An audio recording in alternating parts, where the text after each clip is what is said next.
A few days ago, I did a blog post about conspiracy theories, which was apparently interesting enough to Sargon of Akkad for him to reblog it.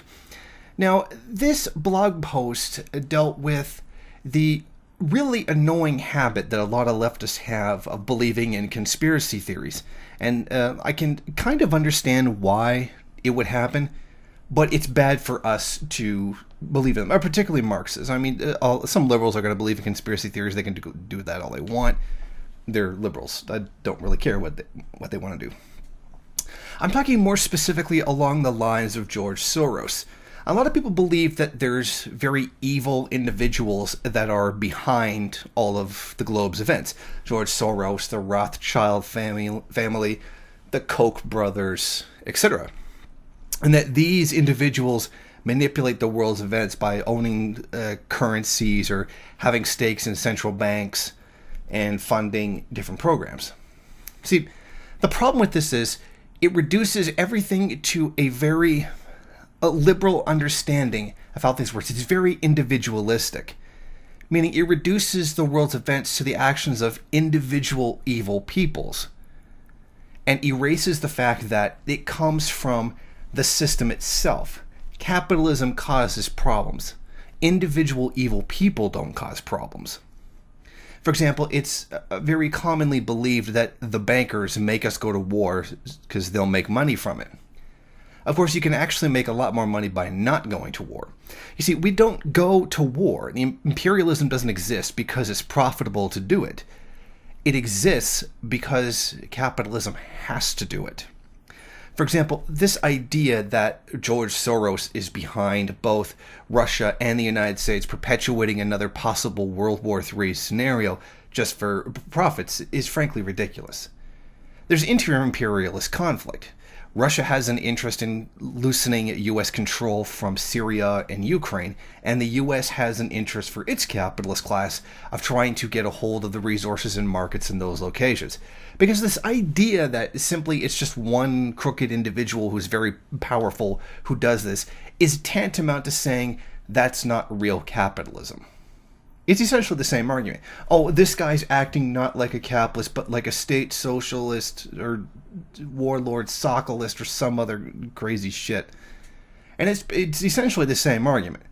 It's not something the system does. It's something that this guy did. If only he didn't do that, then the system would work. It is pretty much along the same lines.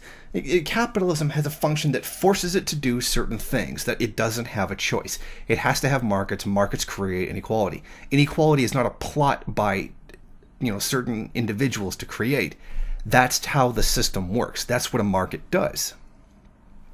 So we really need the portion of the left, and this stretches from anarchist to communist to anarcho-primitivists to a lot of leftist ideology. So nobody's free from blame on this.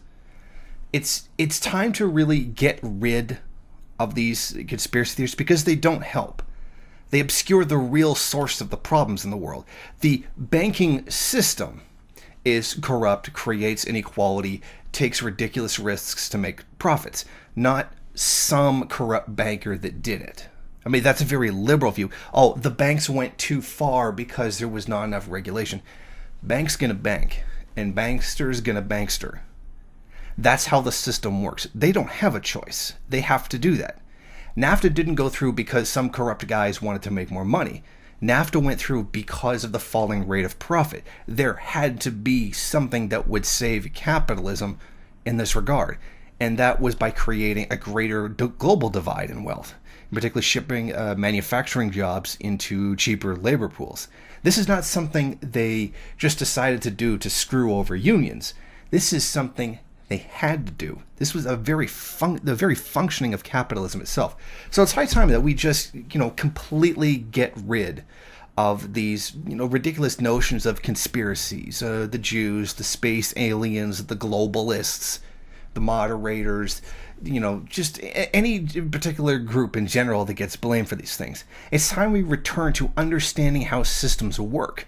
And by doing that, we understand not only how to dismantle the system that causes the problem, but we also learn how to build the systems that alleviate these problems or prevent them from ever happening to begin with.